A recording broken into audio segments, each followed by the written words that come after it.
This is our trip to the National Museum of African American History, located in Washington, D.C. The museum, you can see here, it's right beside the monument. Once you go in and get your ticket scanned, you'll be in the lobby, which is the reception area. There they answer your questions, give you maps, and pretty much any information you would need.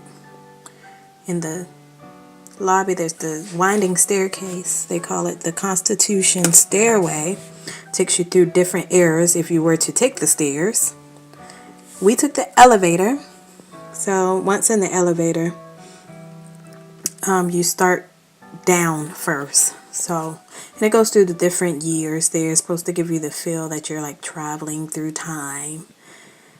And the first stop, well, when we got off the elevator, was the 1400s. So it's starting at the beginning of slavery.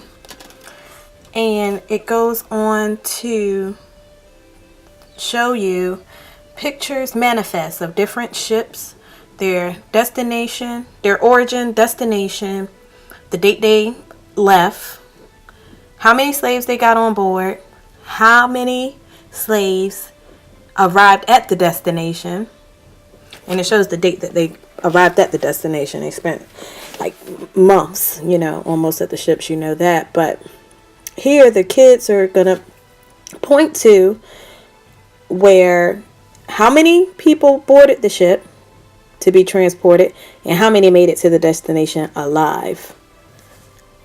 That's crazy. In the museum, there's like hundreds of different actual artifacts from the slave era and different eras that you go through.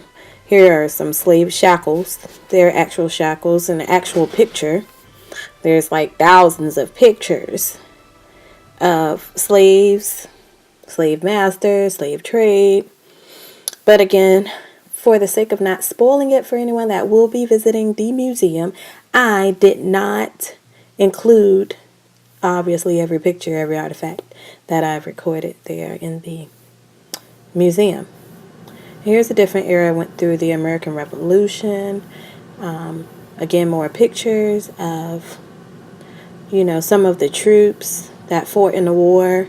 The American Revolution, the slaves were entered into the war, supposedly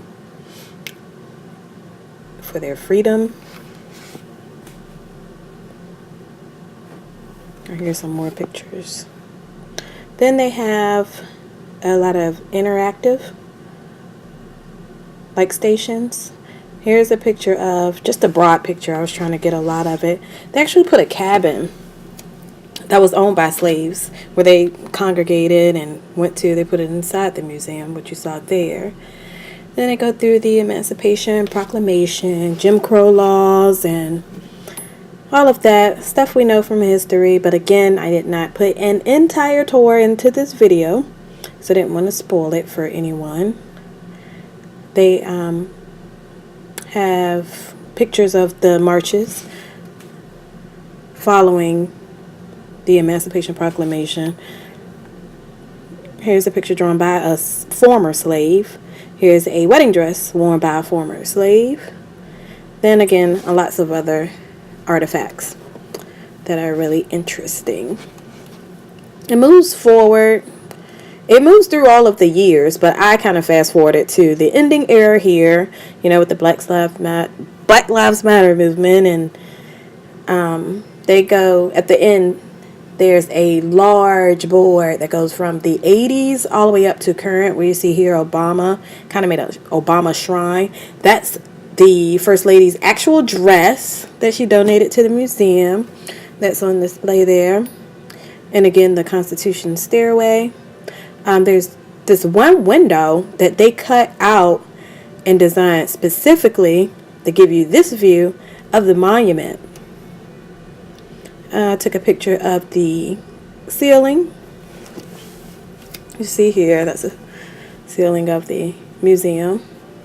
And then the restaurant. There's 4 different choices, types of food you can eat. I remember one was Creole and one was like just Southern soul food, basically. I can't remember the name of the other two, but see, I got beef brisket. That's beef brisket. That was good. And then on your way out is the gift shop. So if you haven't visited, get there. Again, there's millions of things not included in this video. We were there for 4 hours. So this is only a 5-minute video. So there's a lot missing. Take your kids. Have fun. Thank you for watching. Goodbye.